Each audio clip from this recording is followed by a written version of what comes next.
I thought I would take a look at our new picket fence panels to get an idea of what it'll look like here in the front yard of this home.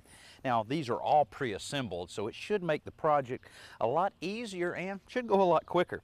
Now, before you install any fencing around your home, you need to check on your local building restrictions and see what kind of guidelines you'll have to adhere to.